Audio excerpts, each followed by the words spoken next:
ನಮಸ್ತೆ ಫ್ರೆಂಡ್ಸ್, ಲಕ್ಷ್ಮೀ ಶ್ರೀನಿವಾಸ್ ಕುಟುಂಬಕ್ಕೆ ನಿಮಗೆಲ್ಲ ಸ್ವಾಗತ. ಇವತ್ತು ನಾನು 3 ತರ ಚಟ್ನಿ ಪುಡಿ ಮಾಡೋದನ್ನ ತೋರಿಸ್ತಾ ಇದ್ದೀನಿ.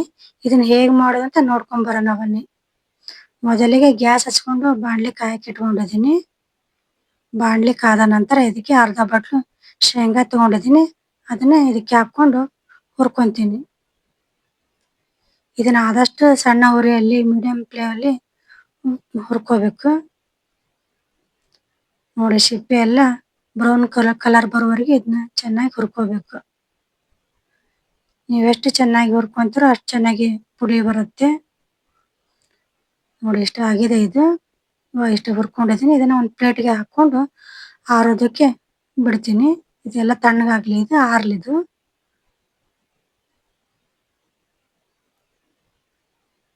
ಇವಾಗ ಇದೇ ಬಾಣಲಿ ಕಾದಿದೆ. ಇದಕ್ಕೆ ಗುರಳ್ ತಗೊಂಡಿದ್ದೀನಿ ಅರ್ಧ ಬಟ್ಲು. ಇದನ್ನ ಇದಕ್ಕೆ ಹಾಕೊಂಡು ಹುರ್ಕೊಂತೀನಿ.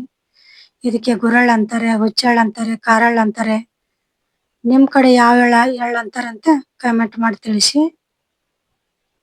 ನೋಡಿ, ಇವಾಗ ನಿಧಾನಕ್ಕೆ ಇದನ್ನ ಹುರ್ಕೋಬೇಕು ಚೆನ್ನಾಗಿ. ನೋಡಿ, ಇದು ಬ್ರೌನ್ ಕಲರ್ ಬಂದಿದೆ. ಆವಾಗ ಎಷ್ಟು ಕಪ್ಪಗಿತ್ತು, ಇವಾಗ ಬ್ರೌನ್ ಆಗಿದೆ. ನೋಡಿ, ಇಷ್ಟು ಹುರಿದ್ರೆ ಆಯ್ತು. ಇದನ್ನ ಒಂದು ಪ್ಲೇಟ್ಗೆ ಹಾಕಿ ಆರೋದಕ್ಕೆ ಬಿಡ್ತೀನಿ. ನೋಡಿ, ಶೇಂಗಾ ಎಲ್ಲ ತಣ್ಣಗಾಗಿದೆ, ಇದು ಆರಿದೆ. ಇದನ್ನ ಸಿಪ್ಪೆ ಬಿಡಿಸ್ಕೋಬೇಕು. ಈ ತರ ಮಾಡಿ ಸಿಪ್ಪೆ ಕೂಡ ಬಿಡಿಸ್ಕೋಬಹುದು ನೀವು. ನೋಡಿ ಹೇಗೆ ಸಿಪ್ಪೆ ಬಿಡುತ್ತೆ. ಈ ತರ ಮಾಡಿದ್ರೆ ತಾನೇ ಸಿಪ್ಪೆ ಬಿಟ್ಬಿಡುತ್ತೆ. ನೋಡಿ, ನಿಧಾನಕ್ಕೆ ಈ ತರ ಮಾಡಿ ಸಿಪ್ಪೆ ಬಿಡಿಸ್ಕೋಬೇಕು. ನಿಮ್ಗೆ ಆ ತರ ಕೈಲೇ ಮಾಡೋದಕ್ಕೆ ಆಗೋದಿಲ್ಲ ಅಂದ್ರೆ ಈ ತರ ಕಲ್ಲು ತಗೊಂಡು ಈ ಪ್ರೆಸ್ ಮಾಡಿದ್ರೆ ತಾನೇ ಸಿಪ್ಪೆ ಬಿಟ್ಕೊಳುತ್ತೆ. ನೋಡಿ, ಈ ತರ ಕಲ್ಲೆಲ್ಲ ಕೂಡ ಮಾಡ್ಕೋಬಹುದು. ನಮ್ಮ ಕಡೆ ಇದಕ್ಕೆ ಗುಣಕಲ್ ಅಂತಾರೆ. ಇದನ್ನ ತಗೊಂಡು ಈ ತರ ಪ್ರೆಸ್ ಮಾಡಿದ್ರೆ ತಾನೇ ಸಿಪ್ಪೆ ಬಿಡುತ್ತೆ. ನೋಡಿ, ಈ ತರ ಕೇರ್ಕೊಂಡ್ರೆ ಈ ಸಿಪ್ಪೆ ಎಲ್ಲ ಕೆಳಗಡೆ ಹಾರಿ ಬೀಳುತ್ತೆ. ನೋಡಿ, ಇದನ್ನೆಲ್ಲ ಕ್ಲೀನ್ ಮಾಡ್ಕೊಂಡಿದ್ದೀನಿ. ಇವಾಗ ಇದಕ್ಕೆ ಮಿಕ್ಸಿ ಜಾರಿಗೆ ಹಾಕ್ಕೊಂತೀನಿ. ಇದಕ್ಕೆ 8-10 ಬೆಳ್ಳುಳ್ಳಿ ಹೆಸರು ಹಾಕೊಂಡಿದ್ದೀನಿ. ನಂತರ ರುಚಿಗೆ ತಕ್ಕಷ್ಟು ಉಪ್ಪು ಹಾಕೋಬೇಕು. ನಾ ಅರ್ಧ ಟೀ ಸ್ಪೂನ್ ಅಷ್ಟು ಉಪ್ಪು ಹಾಕೊಂಡಿದ್ದೀನಿ. ನೀವು ಉಪ್ಪು ನೋಡಿಕೊಂಡು ನಿಮ್ಮ ಕ್ವಾಂಟಿಟಿ ಎಷ್ಟಿದೆ ತೊಗೊಂಡಿರ್ತೀರಲ್ರಿ, ಅದನ್ನ ನೋಡ್ಕೊಂಡು ಉಪ್ಪು ಹಾಕ್ಕೊಳ್ಳಿ. ಮತ್ತೆ ಅಚ್ಚ ಖಾರದ ಪೌಡ್ರ್ ಹಾಕ್ಕೊಂತಿದ್ದೀನಿ. ನಾನು 2 ಸ್ಪೂನ್ ಹಾಕ್ಕೊಂಡಿದ್ದೀನಿ. ನೀವು ಖಾರ ನೋಡ್ಕೊಂಡು ಹಾಕ್ಕೊಳ್ಳಿ. ಮತ್ತೆ ಕರಿಬೇವು ಎಲೆ ಒಂದು 8-15 ಎಲೆ ಕರಿಬೇವು ಎಲೆ ತೊಗೊಂಡಿದ್ದೀನಿ. ನೀವು ನೋಡ್ಕೊಂಡು ತಗೊಳ್ಳಿ. ಕರಿಬೇವು ಹಾಕೋದ್ರಿಂದ ಘಮ ಚೆನ್ನಾಗಿ ಬರುತ್ತೆ. ಇದನ್ನ ರಿವರ್ಸ್ ಆಗಿ ರುಬ್ಕೋಬೇಕು. ಬಟನ್ ಇರುತ್ತಲ್ಲ, ಅದನ್ನ ರಿವರ್ಸ್ ಬಟನಲ್ಲಿ ನಿಧಾನಕ್ಕೆ ಸ್ವಲ್ಪ ರುಬ್ಕೊಂಡ್ರೆ ಚೆನ್ನಾಗಿರುತ್ತೆ. ನೋಡಿ, ಈ ತರ ಬರಬೇಕು. ಇದು ಇಷ್ಟ ಆದ್ರೆ ಚೆನ್ನಾಗಿರುತ್ತೆ. ಇದು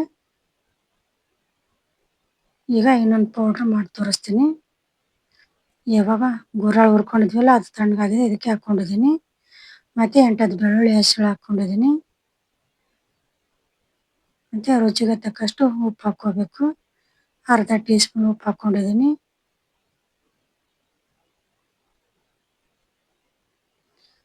ಅಚ್ಚ ಖಾರದ ಪೌಡ್ರ್ ಹಾಕ್ಕೊಂತಿದ್ದೀನಿ. ಒಂದು 2 ಸ್ಪೂನ್ ಅಷ್ಟು ಅಚ್ಚ ಖಾರದ ಪೌಡ್ರ್ ಹಾಕ್ಕೊಂತಿದ್ದೀನಿ.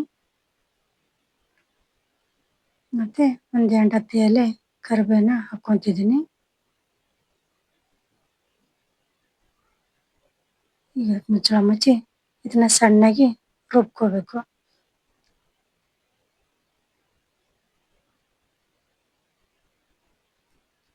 ತಳಗೆಲ್ಲ ಅಂಟ್ಕೊಂಡಿರುತ್ತೆ. ಅದಕ್ಕೆ ಒಂದ್ಸಾರಿ ಈ ಥರ ಮಿಕ್ಸ್ ಮಾಡಿ ಇನ್ನೊಂದ್ಸಾರಿ ಮಿಕ್ಸ್ ಮಾಡ್ಕೊಂಡು ರುಬ್ಕೊಂಡ್ಬರ್ತೀನಿ.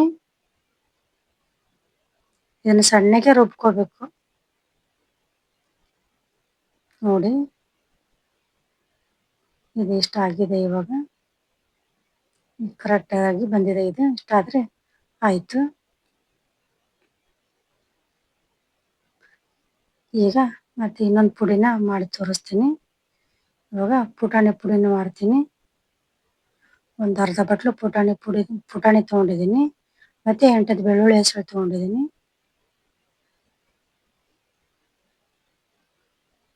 ನಂತರ ಇದಕ್ಕೆ ರುಚಿಗೆ ತಕ್ಕಷ್ಟು ಉಪ್ಪು ಹಾಕೋಬೇಕು. ನಾ ಅರ್ಧ ಟೀ ಸ್ಪೂನ್ ಅಷ್ಟು ಹಾಕ್ಕೊಂತಿದ್ದೀನಿ. ನಂತರ 2 ಸ್ಪೂನ್ ಅಷ್ಟು ಅಚ್ಚ ಖಾರದ ಪೌಡರ್ ಹಾಕ್ಕೊಂತೀನಿ. ನೀವು ಖಾರ ನೋಡ್ಕೊಂಡು ಹಾಕ್ಕೊಳ್ಳಿ. ಮತ್ತೆ ಕರಿಬೇವು ಎಲೆ ಹಾಕ್ಕೊಂತಿದ್ದೀನಿ. ಇದಕ್ಕೆ ಒಂದು 5-6 ಕರಿಬೇವು ಎಲೆ ಹಾಕ್ಕೊಂಡ್ರೆ ಸಾಕು. ಕರಿಬೇವು ಹಾಕ್ಕೊಂಡ್ರೆ ಘಮ ಚೆನ್ನಾಗಿ ಬರುತ್ತೆ. ಇದನ್ನ ಸಣ್ಣಗೆ ರುಬ್ಕೋಬೇಕು. ಇದು ಉಪ್ಪಿಟ್ಟಿಗಂತೂ ಹೇಳಿ ಮಾಡಿಸಿದಾಗ ಇರುತ್ತೆ. ತುಂಬಾ ಚೆನ್ನಾಗಿರುತ್ತೆ. ನೀವು ಟ್ರೈ ಮಾಡಿ. ಉಪ್ಪಿಟ್ಟಿಗೆ ಒಳ್ಳೆ ಕಾಂಬಿನೇಷನ್ ಇದು. ನೋಡಿ ಇದು ಇಷ್ಟಾದರೆ ರೆಡಿ ಆಗಿದೆ ನೋಡಿ. ಇವನ್ನೆಲ್ಲ ಒಂದು ಪ್ಲೇಟಿಗೆ ಹಾಕ್ಕೊಂತೀನಿ.